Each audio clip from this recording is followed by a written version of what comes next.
Hey guys, so I've got a question for you with your Eco Pour or your concrete composite resin mediums. Do you do a marble pour like this? So you take your pigment, you take your Eco Pour mix and you just do a couple of swirly woos, like so, and then you pour like this.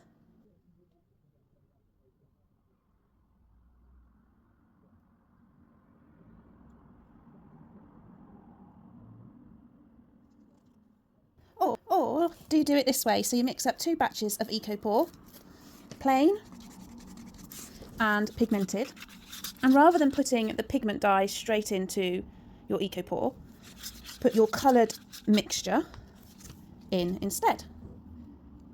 Just a little bit. Give it a mix. I feel like I want to do a little bit more. And the trick is to make sure your Eco Pour is nice and thick for the best results. And then pour.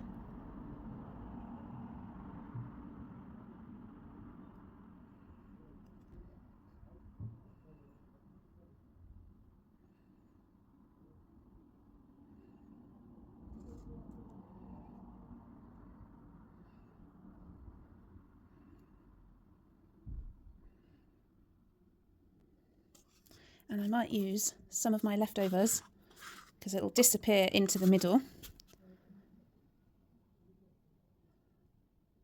Oh my goodness, it's like Cadbury purple. Ah.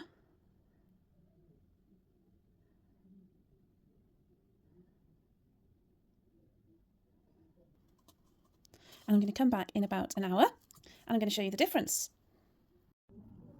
So here's our marble pour number 1, where I put the pigment straight in rather than mixing it into a batch of Eco Pour.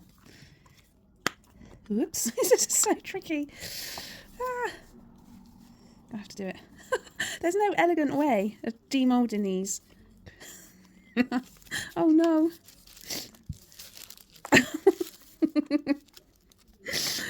Oh my goodness me.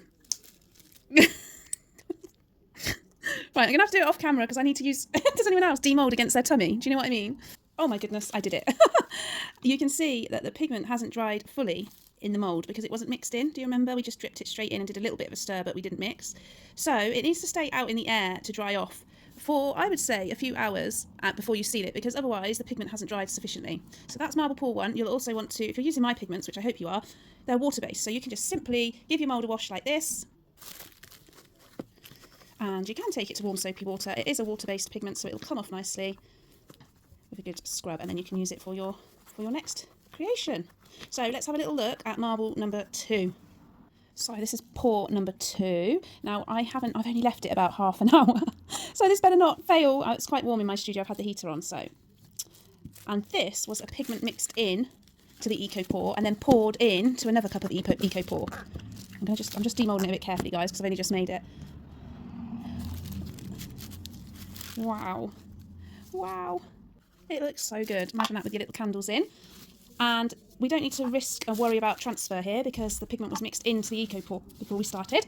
Whereas this one needs a little bit of time to dry. Very intense and bold and absolutely beautiful for a slimline candle. Look at that. So 2 ways to marble with different effects, different styles. The colour is a little bit more muted with the second way of doing it. First way, much more intense, but you do need to give that a little bit of time to dry. Oh, it's not doing too bad now.